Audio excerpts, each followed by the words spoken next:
The heavy iron gates of the Kingston estate groaned open, revealing a world so grand it looked like a scene from a dream, or perhaps a prison of gold. Beyond the tall hedges and sparkling fountains stood a mansion so large it could be mistaken for a hotel. The windows gleamed, the floors shone like mirrors, and the marble columns stretched toward the sky. Inside lived Richard Kingston, a man the world called the cold billionaire. His name alone commanded respect and fear. He owned luxury hotels, private jets, and a fleet of black cars. Newspapers called him the man with the golden touch, but what no one knew was that behind those glass walls, behind that perfectly pressed suit, lived a father who was quietly breaking apart. Richard's life had been built on precision. Meetings at 8, deals by 10, profits by noon. Every minute of his day was measured, every movement calculated. He could predict the rise and fall of markets, but he couldn't predict the heart of his own son. In one of the mansion's many rooms, sunlight fell gently over a small boy sitting on the floor. Ethan Kingston, barely 8 years old, had a mop of brown hair and soft hazel eyes that never quite met anyone else's. His world was different, quiet, structured, and far away from everyone around him. Ethan had autism, and while Richard loved him deeply, he never quite knew how to reach him. His son didn't speak much. He didn't laugh when others laughed or cry when others cried. He found comfort in lining up his toys in perfect symmetry and would cry for hours if someone moved them out of order. The staff. Ethan was difficult. To Richard, he was everything, but everything he didn't understand. Every morning, Richard would walk past Ethan's playroom on his way to his home office. He would pause at the doorway, watching the boy quietly hum to himself as he built towers out of wooden blocks. Once, Richard had tried to join him. He had knelt beside his son and said softly, "That's a tall tower, Ethan. Can Daddy help?" But Ethan didn't respond. He didn't even look at him. He simply rebuilt his tower, one piece at a time, as if Richard wasn't there. Richard had felt a sharp ache in his chest, a pain money couldn't fix. He had faced boardrooms of ruthless businessmen, survived scandals, and lost millions without flinching. But one child's silence broke him every time. The mansion had once been full of life. Years ago, before tragedy struck, laughter used to echo through those walls. Richard's wife, Emily, had been the light of the home, a gentle woman who could make Ethan smile with just a song. But when a sudden illness took her life, that light vanished. After her death, Ethan retreated deeper into himself. He stopped speaking completely, and Richard, lost in grief, buried himself in work. The father and son drifted into separate worlds under the same roof. Keep up appearances. Richard hired the best therapists and nannies money could buy. He offered them double salaries, luxury accommodations, and endless resources. But one by one, they all left. Some couldn't handle Ethan's meltdowns. Others simply didn't care enough. The mansion became a revolving door of strangers, each staying a few months before leaving behind nothing but frustration and resignation. And Richard began to wonder if love simply wasn't enough. That was the state of things when Amara Daniels walked through the mansion's grand doors for the first time. She was a tall, soft-spoken black woman in her mid-20s, with gentle eyes that carried both pain and peace. Dressed in a simple uniform, she stood before Richard as he reviewed her file. "Housekeeping, right?" Richard asked, barely looking up. "Yes, sir," she replied quietly. "But I've also worked with children before." He raised an eyebrow. "Children?" Amara nodded. "At a community center back home. Some of them had special needs." Richard didn't respond right away. He simply nodded, dismissing her with a brief wave. To him, she was just another name, another helper in a long list of temporary faces. He didn't expect her to last more than a week, but he was about to be proven wrong. Amara's first day was quiet. The mansion was spotless, but she still polished the tables, dusted the shelves, and rearranged the flowers. She moved with care, as if she respected not just the house, but the energy within it. As she walked past the playroom, she noticed a small figure sitting alone. Ethan was on the carpet, stacking toy blocks in precise order: blue, green, red, blue, green, red. His lips moved silently, as if reciting a rhythm only he could hear. Most maids had learned to avoid that room. Ethan didn't like strangers, and he often screamed when anyone entered. But something in Amara's heart urged her to step closer. She didn't speak. She didn't try to touch him. She simply sat on the floor, a few feet away, and began quietly wiping dust off the lower shelves. Minutes passed in silence. Then, slowly, Ethan turned his head. His eyes met hers, only for a second, but it was enough. Amara smiled, soft and genuine, then looked away, allowing him space. It wasn't much, but it was the first acknowledgement Ethan had given to anyone new in months.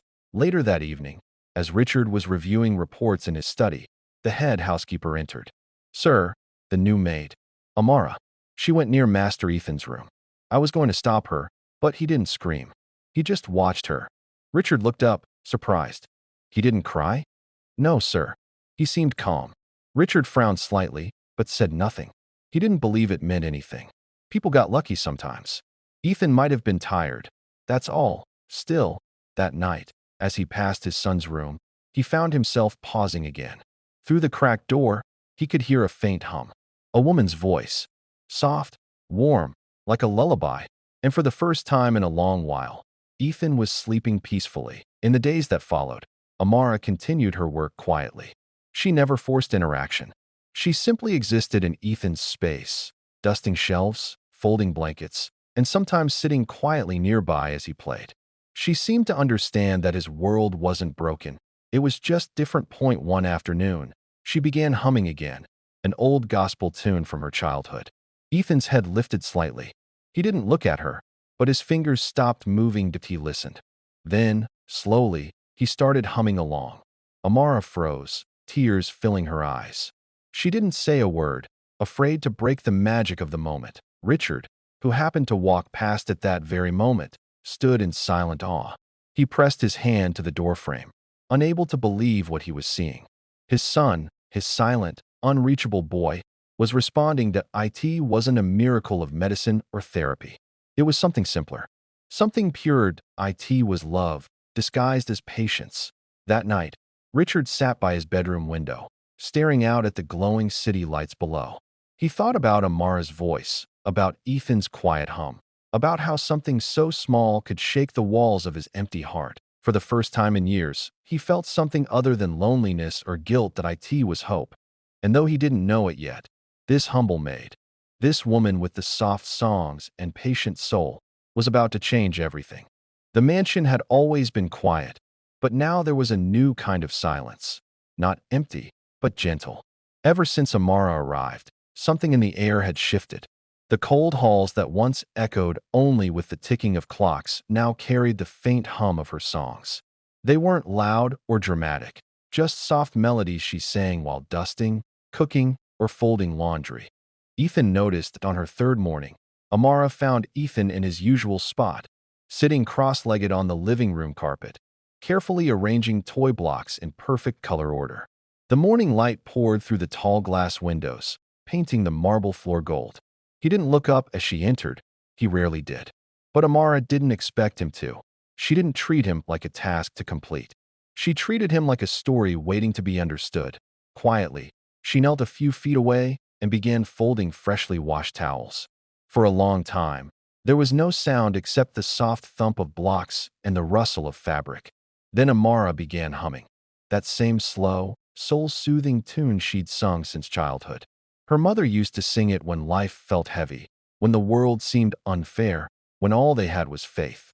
It was a hymn without words, only emotion. Ethan froze. His small hand stopped midair. His head tilted slightly, his ear turning toward her. Amara noticed, but didn't make a sound. She kept folding and humming, her voice barely above a whisper. After a few minutes, Ethan went back to stacking, but something had changed. His movements were calmer, his breathing slower, and every once in a while, he hummed along, just a note or two, perfectly in rhythm. For the first time, Ethan wasn't alone in his world. Later that day, Amara prepared his lunch, plain rice and boiled chicken. She'd been told Ethan had a very selective appetite, sensitive to textures and smells.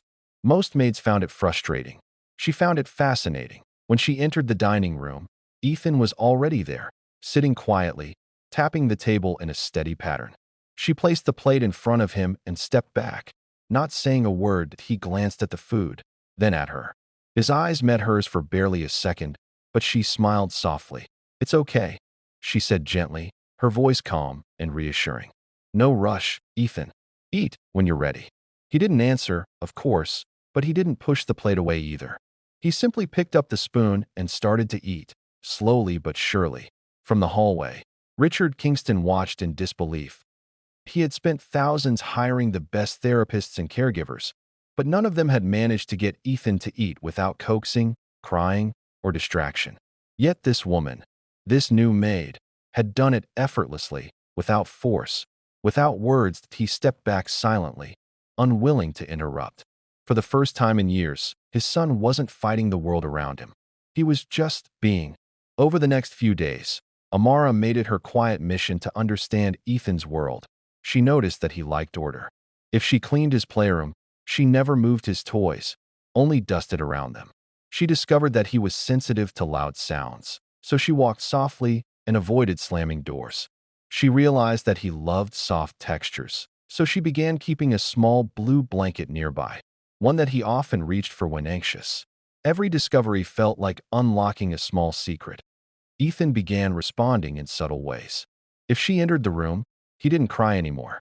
Sometimes he looked up, and once he even reached for her hand as she passed by.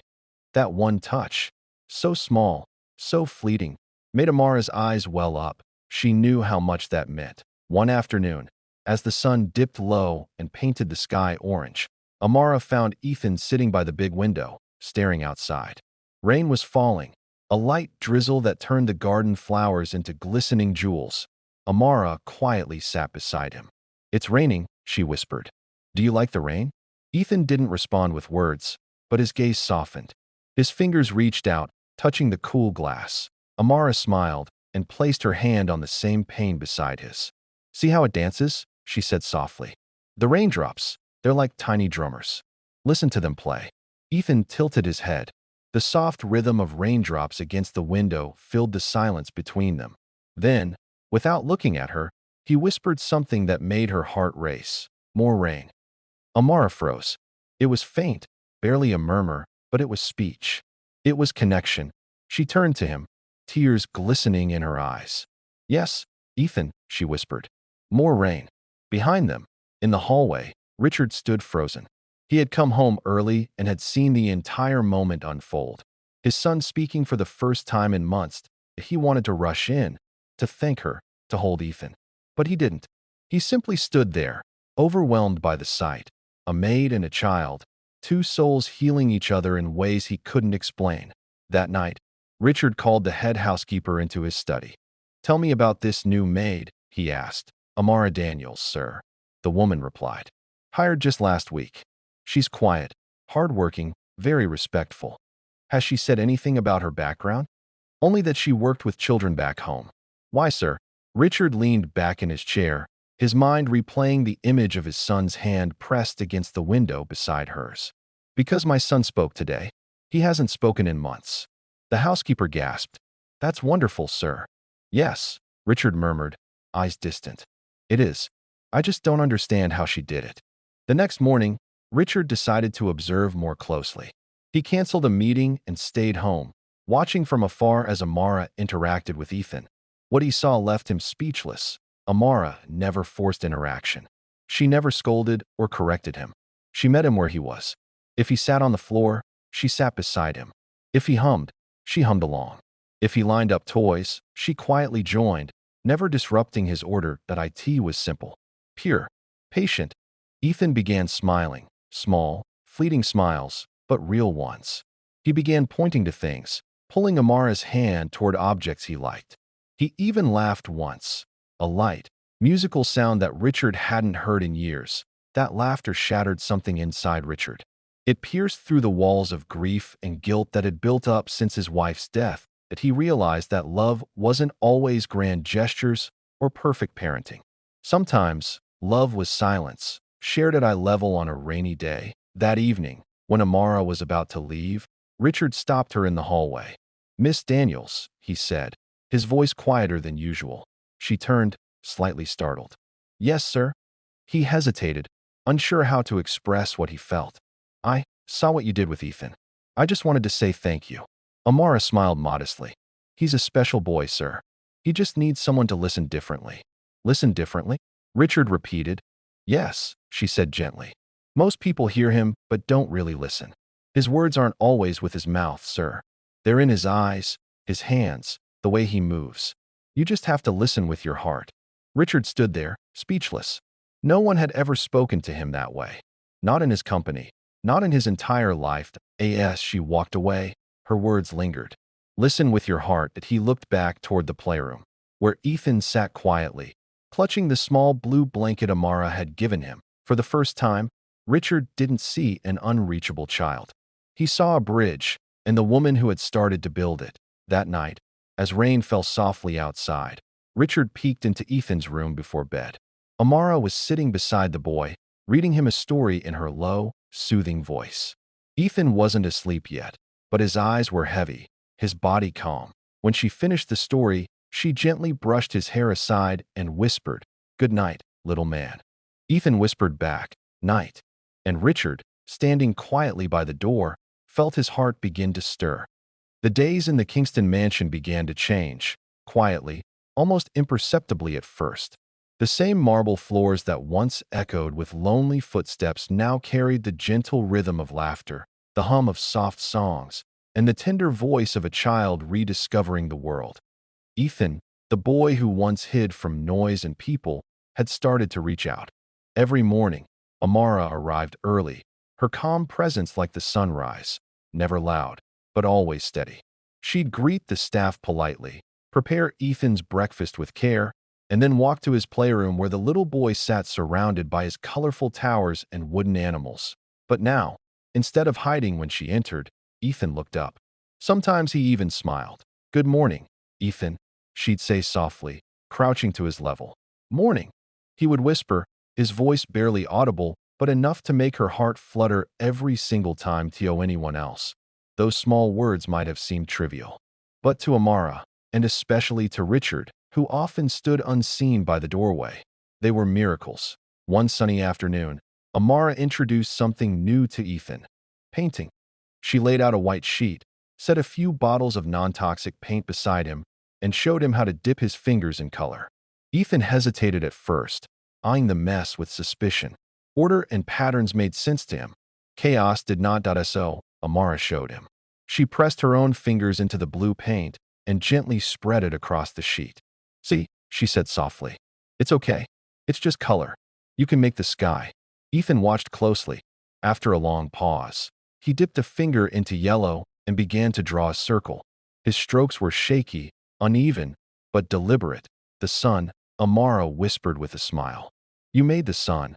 Ethan looked at her and smiled. A real, wide smile that reached his eyes. In that moment, something inside him shifted.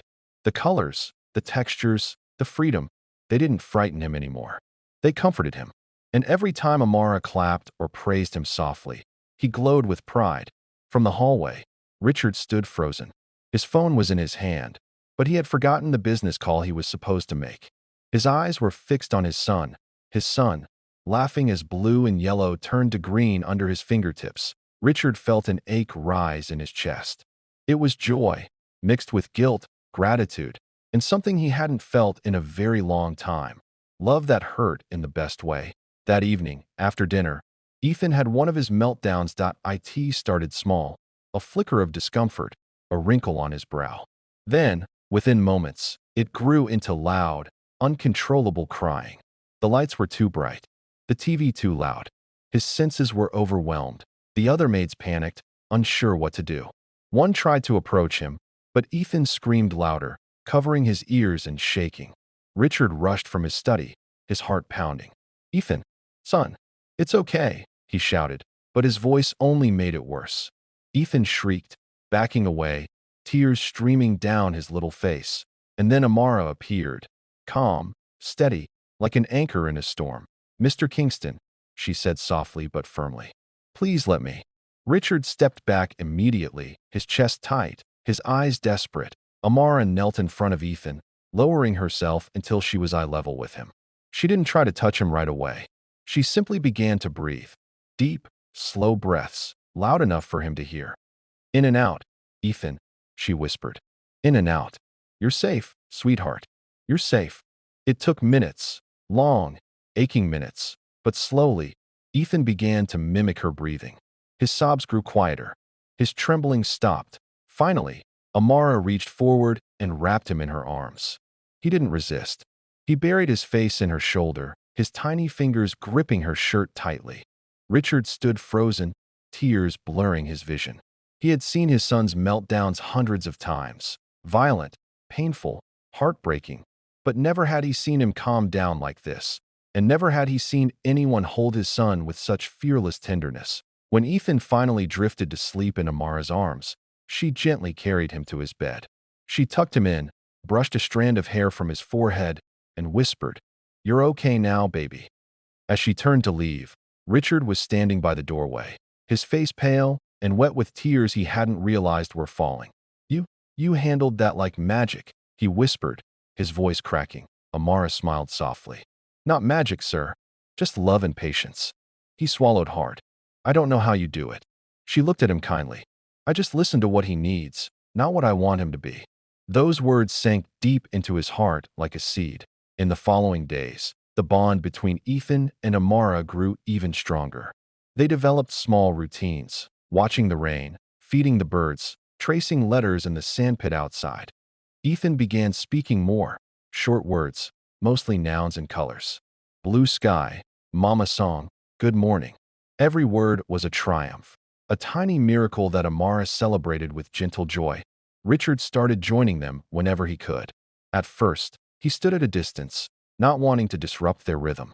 But Amara encouraged him. "Sit with us, Mr. Kingston," she'd say, patting the chair beside Ethan. "He needs to see that you're part of his world too." And so Richard sat, awkwardly at first, a billionaire trying to finger paint, getting color on his shirt cuffs, earning a giggle from his son. But over time, that awkwardness turned to comfort. He began to laugh freely again, something he hadn't done since before Emily's death point one afternoon. Ethan reached over and placed his small hand on Richard's cheek. "Daddy," he said softly, just one word, but it broke Richard completely.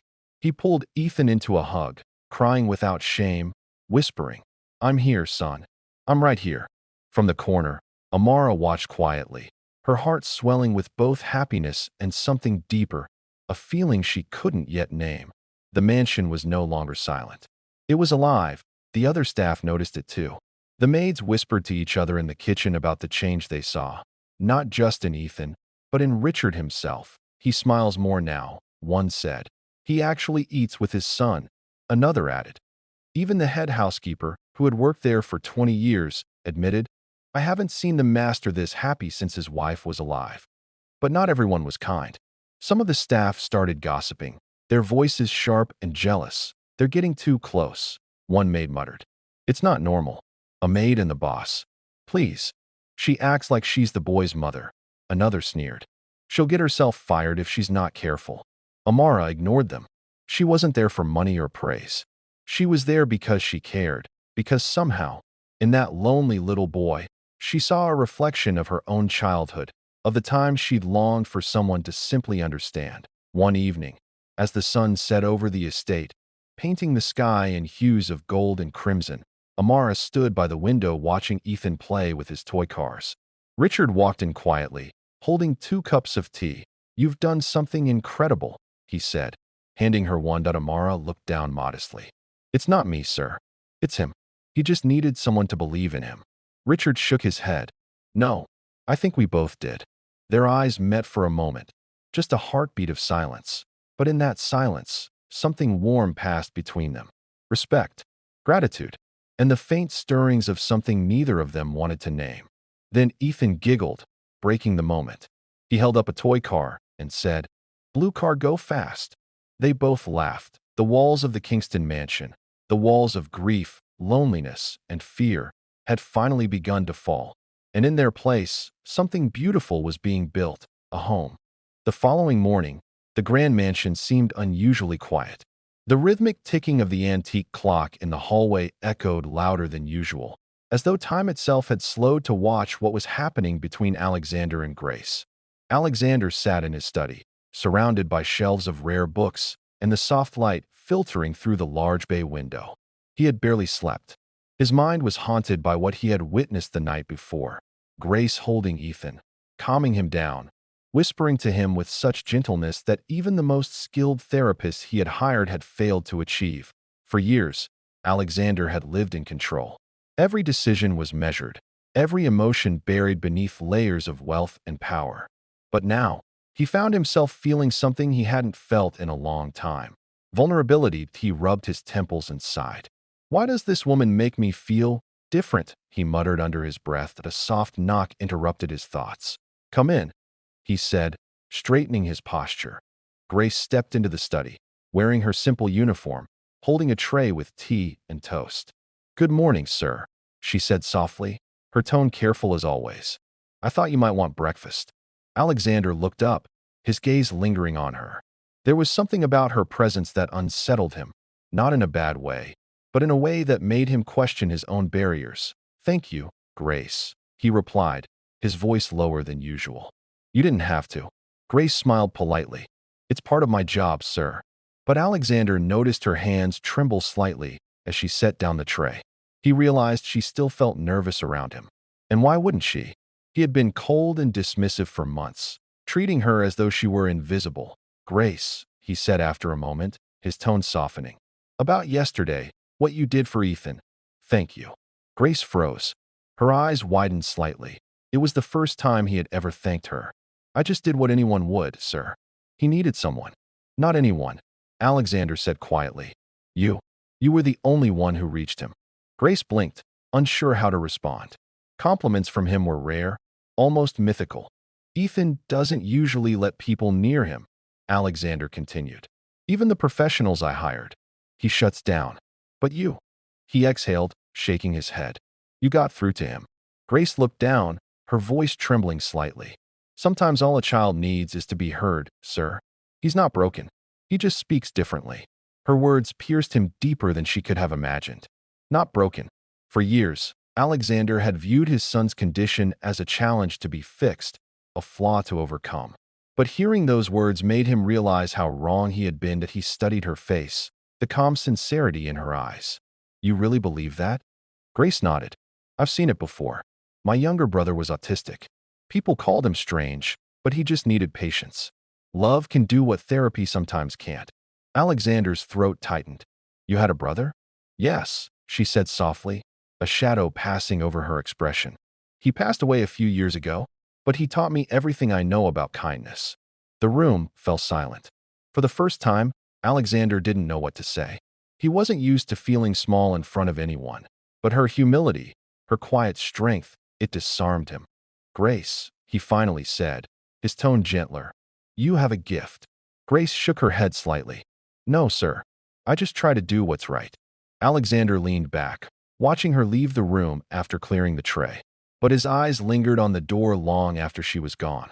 That evening, he found himself drawn to Ethan's playroom again. Grace was sitting on the floor with Ethan, building small towers with colorful blocks. Ethan giggled, an innocent, joyful sound that Alexander hadn't heard in years. "Higher, Ethan." Grace laughed softly. "Let's see if you can beat my tower." Ethan nodded eagerly, stacking another block. Alexander stood in the doorway, unseen, watching the two of them. Grace's face glowed with warmth, and Ethan's eyes sparkled. There was such natural harmony between them. It was like watching sunlight melt the ice of a long winter. Grace noticed him after a while. "Oh, Mr. Hawthorne," she said, startled. "We were just—" Alexander raised a hand. "Don't stop." He smiled faintly. "He's happy. That's all that matters." Grace relaxed and turned back to Ethan, but Alexander stepped closer and knelt beside his son. "Can I play too?" he asked quietly. Ethan's eyes widened. He looked at his father, hesitant, then at Grace. "Of course you can, Daddy." Grace encouraged softly. Ethan nodded, handing his father a block. "Here." Alexander smiled, a genuine, unguarded smile. "Thank you, champ." They built together, the three of them, laughing as the tower wobbled and finally collapsed.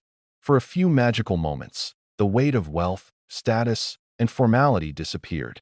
They were just a father, his son, and the woman who had reminded them what family could feel like. Later, after Ethan had gone to bed, Alexander lingered in the hallway, unable to shake the feeling in his chest. It wasn't just gratitude he felt. It was something deeper, something he hadn't allowed himself to feel in years. That he found Grace in the kitchen, wiping down the counters. "Grace," he said softly, "do you have a moment?" She turned, a bit startled. "Of course, sir. I wanted to ask." He hesitated, uncharacteristically unsure of his words. "Would you join us for dinner tomorrow? Just you, Ethan, and me. As a thank you." Grace blinked, clearly taken aback. "Sir, I don't think that's— I insist," he interrupted, but his tone remained kind. "It's not an order. It's a request." Grace hesitated, then nodded slowly. "All right, sir." The next evening, the dining room that usually felt cold and formal was filled with something it hadn't known in years: laughter. Grace and Ethan talked about their favorite animals, while Alexander watched them, smiling quietly. At one point, Ethan looked up at Grace and said, "You're like sunshine, Miss Grace." Grace blushed. "That's very sweet, Ethan." Alexander felt his heart twist. He realized Ethan was right. Grace had brought light into their lives, light he didn't know they needed. When the meal ended and Grace began to clear the table, Alexander stood and stopped her. "You've done enough, Grace. Let me help." She looked at him, astonished. "Sir, you don't have to. I want to." His voice was firm, but gentle. That as they stood side by side washing dishes, him awkwardly holding a towel, her smiling at the sight. It felt almost surreal. For a man who had everything, this simple act of togetherness felt richer than any luxury. That night, when Grace returned to her small room at the back of the mansion, she sat on her bed, her heart heavy yet full. She had seen glimpses of the man behind the billionaire's mask, a father who loved deeply but had forgotten how to show it. And in that growing connection, both their hearts had begun to awaken. The days that followed were unlike anything the Hawthorne mansion had seen in years. Laughter began to echo through the halls again, soft, unsteady at first, like a fragile melody returning after a long silence. Alexander found himself drawn to places he had once avoided: the playroom, the garden, even the kitchen. Wherever Grace and Ethan were, warmth seemed to bloom there. But warmth has a way of drawing shadows. One rainy afternoon, as thunder rolled faintly outside, Grace was dusting the grand piano in the living room. Her mind wandered, lost in thought. That piano reminded her of home, of her mother humming gospel songs, her brother sitting beside her, tapping the keys with joy despite the world never understanding him. She didn't hear Alexander enter. "You play?" His deep voice broke the quiet. Grace turned quickly, startled. "Oh, sir, I didn't see you there." "No, not really. My mother used to. I just remember the sound." Alexander stepped closer, looking at the piano. "It hasn't been played in years. My wife, she used to play before she—" His voice faltered. Grace's expression softened. "I'm sorry, sir." He nodded, his eyes distant. "Cancer. Took her 3 years ago. Ethan was 5. I tried to be strong for him, but I didn't know how." He stopped talking not long after. The silence that followed was heavy but not uncomfortable. Grace didn't fill it with words.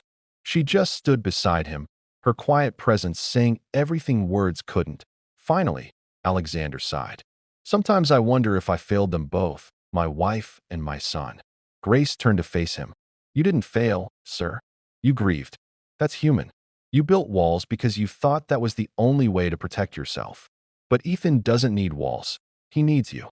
Her words struck him like lightning, simple yet undeniable. For the first time, he didn't hide from the truth. He looked at her, really looked at her, and saw not just a maid, but a woman who understood pain and love far better than anyone else he knew. He wanted to ask more about her, about the brother she'd mentioned, about the sadness he sometimes saw in her eyes. But before he could, Ethan's laughter echoed from upstairs. Grace smiled. "Duty calls," she said softly, and left the room. That night, after putting Ethan to bed, Grace lingered outside the boy's door, listening to his soft humming. It reminded her so much of her brother, Samuel. She walked down the hall, feeling a tug in her chest. Memories she had buried deep began to surface. She remembered Samuel's bright eyes, the way he used to line up his toy cars in perfect symmetry, the way he'd cover his ears when thunder struck, just like Ethan. She remembered how people treated him, whispering behind her mother's back, calling him weird or slow. But he wasn't. He was beautiful, kind, full of a love that had no words. And she remembered the day she lost him. He had run out into the street after their dog, and before she could reach him, the sound of screeching tires filled the air. Grace could still feel that day, the scream, the silence, the way her mother fell to her knees. She had been 17. From that day on, Grace had promised herself she would protect every child who needed love, every voice that the world refused to hear. That promise had brought her here. She sat by her small window, tears slipping silently down her cheeks.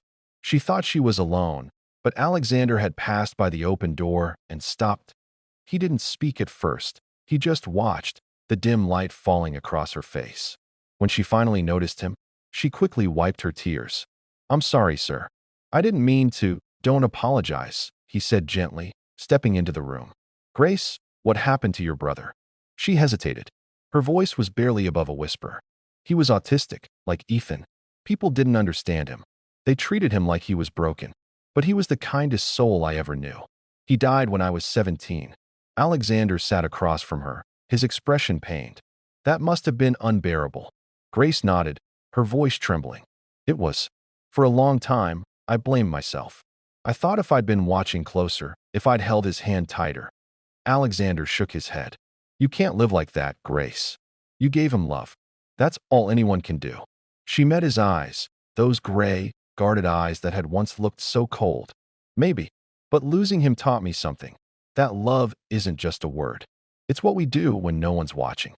It's patience. It's staying, even when it's hard." Something in her words broke him open. He felt the sting of tears, something he hadn't allowed himself in years. "You've given Ethan that kind of love," he said softly. "And me too, I think." Grace looked away, her heart pounding. "Sir." He stood, stepping closer. "You've changed this house, Grace. You've changed me. I thought money could fix everything. But it took you, your kindness, your strength, to remind me what really matters." Her breath caught. She wanted to say something, but her emotions tangled in her throat. "I'm just doing my job," she murmured. Alexander smiled faintly. "No, Grace. You're doing more than that. You're healing us." The air between them grew heavy, not awkward, but charged, full of something neither of them dared name. Then a clap of thunder shook the window, and both jumped slightly. They laughed softly, the tension breaking. "Guess I should get some rest," Grace said, trying to steady her voice. Alexander nodded slowly. "Good night, Grace." "Good night, sir." But as he walked away, his heart refused to calm. Over the next week, their bond deepened quietly, naturally. Alexander began joining Ethan's morning routines, brushing together, reading together, even making pancakes with Grace's help. He laughed more. He spoke gently. And Ethan, once withdrawn, began to blossom. But not everyone in the mansion was happy about the changed up Mrs. Jenkins, the senior housekeeper, had worked for the Hawthorns for decades. She'd seen many staff come and go, but never one who had gotten this close to Alexander. One afternoon, she approached Grace sharply. "You're forgetting your place," she hissed. "You're a maid, not the lady of the house." Grace froze. "I don't mean any disrespect, ma'am. I just care about Mr. Hawthorne and Ethan." Mrs. Jenkins scoffed. "Careful. People like you don't belong in his world. Don't mistake kindness for something more." Her words cut deep. Grace bit her lip, tears threatening. She had known this could happen. She had promised herself she wouldn't get too close. But her heart had betrayed her. That night, when Alexander came to thank her for helping Ethan with his speech exercises, he noticed her distant expression. "Grace, is something wrong?" She forced a smile. "Nothing, sir. I'm just tired." But Alexander wasn't fooled. He wanted to ask, to insist, but before he could, Ethan ran in holding a drawing. A picture of three figures holding hands under the sun. "Look, Daddy. It's you, me, and Miss Grace." Grace's breath caught. Alexander looked at the drawing and smiled. "That's beautiful, son." Ethan beamed. "We're a family now." Grace's eyes filled with tears. She didn't know what to say. Alexander reached out and squeezed her hand gently. A silent reassurance that words could never capture in that moment. It didn't matter what the world thought. For Ethan, they already were a family. But in the shadows of the mansion, whispers were spreading, and not all of them kind. The warmth they had found was real, but it was about to be tested. The next morning dawned cold and gray, as if the sky itself sensed that something heavy hung over the Hawthorne mansion. Grace woke early, her heart restless. The words Mrs. Jenkins had thrown at her the day before still echoed in her mind like a cruel reminder. People like you don't belong in his world. She told herself not to care. She had endured worse in life. Whispers, judgment, doors closed in her face. But this time was different. This wasn't just a job anymore. Ethan had become part of her soul, and Alexander. He had touched a place in her heart she hadn't opened for anyone since her brother's death. Still, she knew her place. She was the maid, and he was the billionaire. When she entered the dining room that morning, Alexander and Ethan were already there. Ethan waved eagerly. "Miss Grace, come sit." Grace smiled, though her eyes looked tired. "Good morning, Ethan." "Morning, sir." Alexander looked up from his coffee, noticing the subtle distance in her tone. "Morning, Grace. You okay?" She nodded quickly. "Of course, sir." But he could see right through her. Something had changed. Ethan, oblivious to the tension, began telling a story about his dream. Something about flying cars and dragons, and both adults laughed softly, though Grace's smile didn't quite reach her eyes. After breakfast, Alexander asked her to join him in the garden. The autumn leaves rustled gently as they walked along the stone path. For a while, neither spoke. Then he said quietly, "You've been distant. Did I do something?" Grace shook her head. "No, sir. It's not that." "Then what is it?" he pressed, his tone gentle but firm. She stopped walking and looked down, her hands clasped tightly. "It's just, I don't want to cause trouble. People talk. They think I'm overstepping." Alexander frowned. "Who said that to you?" "It doesn't matter," she said quickly. "It's true. I work for you, sir. I shouldn't forget that." He exhaled sharply, frustration flickering in his eyes. "Grace, do you really think I care about gossip?" "You should," she said softly. "You have a reputation to protect. I don't want to be the reason people question your kindness." Alexander took a step closer. "You've done nothing wrong. You've brought life back into this house. You've healed my son and me." His voice cracked slightly. "Grace, when I lost my wife, I thought I'd never feel again. But you reminded me what it means to live." Grace's heart thudded painfully in her chest. She wanted to look away, but his eyes held her there. "Sir," she whispered, "please don't." "Don't what?" "Don't make this harder than it already is." He hesitated, then lowered his voice. "Grace, do you feel something for me?" Her eyes shimmered with tears. "I can't answer that, sir." "Why not?" "Because it doesn't matter," she said, voice trembling. "Feelings won't change who I am or who you are. You're a man of status. I'm just the maid who got too close." The words hung between them like shards of glass. For a long moment, neither spoke. Then Alexander whispered, "You're wrong, Grace. You're not just anything." He turned and walked back toward the house, leaving her standing in the garden, tears falling freely now.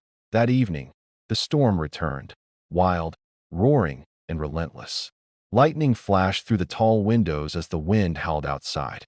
Inside the mansion, everything seemed tense and uncertain. Ethan, sensitive to the noise, began crying in his room. Grace ran to him immediately, wrapping him in her arms. "It's okay, sweetheart. I'm here." The boy clung to her, trembling. "Don't go, Miss Grace." "I won't," she promised, holding him tight. "I'll never leave you." Downstairs, Alexander paced the study, his mind spinning. He couldn't shake the image of Grace crying in the garden. Every word she'd spoken had torn at his soul. He realized how deeply he cared for her, not as an employee, not as someone who filled a void, but as a woman who had brought him back to life. Then, a sudden crash of thunder startled him. He heard Ethan's cry echo through the halls and rushed upstairs. When he reached the doorway, he stopped. There they were, Grace holding Ethan close, singing softly. Her voice was gentle, trembling with emotion, yet strong enough to steady the frightened boy that he watched as Ethan slowly calmed, resting his head against her shoulder. And in that moment, Alexander saw everything clearly. Grace wasn't just a maid. She was the heartbeat of their home. He stepped into the room quietly. Grace looked up, startled. "Sir," he was scared. "I know," Alexander said softly. "And you were there for him, like always." He knelt beside them and placed a hand on Ethan's back. "It's okay, champ. Daddy's here." Ethan looked at him sleepily. whispering. Miss Grace said we're safe. Alexander smiled faintly. She's right. We're safe. As Ethan drifted off to sleep, Alexander and Grace sat side by side, both watching the boy breathe peacefully. The thunder faded, replaced by the quiet hum of rain on the windows. Grace, Alexander said after a long silence. I meant what I said earlier. You're not just part of this household. You're part of our lives. Grace shook her head, her voice barely a whisper. You shouldn't say that. It'll only hurt more later. Maybe, he said, but the truth shouldn't stay buried just because it's hard. She looked at him, tears in her eyes. What do you want from me, Alexander? He hesitated at the sound of his first name on her lips. I want you to stay. Not because you work here. Because we need you. I need you. Grace's breath caught. You don't know what you're saying. He leaned closer, his voice low and sincere. I do. You've shown me what love really looks like. Quiet, patient, real. And I'm not letting fear take that away. Her hands trembled. And if the world judges you? He smiled faintly. Let them. They've judged me for less. For a moment, everything stilled. The rain, the air, their hearts. Then Grace whispered, I don't know if I'm brave enough for this. Alexander reached for her hand, his touch gentle. Then let me be brave for both of us. She stared at him, her heart aching, and for the first time, she didn't pull away. Weeks passed, and life in the mansion slowly transformed. Grace continued caring for Ethan, but now there was something different, a quiet understanding between her and Alexander. No grand confessions, no displays of wealth or power, just moments, small, sincere, unspoken. Ethan began thriving more than ever. His words became clearer, his smiles more frequent. And one morning, during breakfast, he looked at his father and said something that made both adults freeze. Daddy, he said, grinning. Miss Grace makes you happy. Alexander laughed softly. She does, doesn't she? Grace blushed, looking down at her plate. Ethan, but Ethan only giggled. Then she should stay forever. Alexander looked at Grace, his expression gentle but filled with certainty. I couldn't agree more. Grace smiled through tears, feeling something she hadn't felt in years, belonging. Not because she worked there, but because she was needed, valued, and loved. And though the world outside might never understand how a billionaire could fall for a maid, inside that mansion, love had rewritten the rules. Months later, on a bright spring afternoon, the three of them walked through the garden where everything had once begun. Ethan ran ahead, chasing butterflies. Grace walked beside Alexander, her hand lightly brushing his. Alexander looked at her and smiled. You know, Grace, this garden used to feel empty. Now it feels alive again. Grace looked around, at the flowers, at the laughter in the air, at the sunlight dancing on the leaves. Maybe it was never the garden that was empty, she said softly. Maybe it was the people. He chuckled quietly. Then I'm glad you came to fill it. She turned to him, her eyes glistening. So am I. And as they stood there, watching Ethan play, Alexander reached for her hand, no longer afraid of what the world might say. Because sometimes, redemption doesn't come from power or wealth. Sometimes, it comes from the quiet courage to love. And in that mansion, where sorrow once ruled, love had finally taken its place.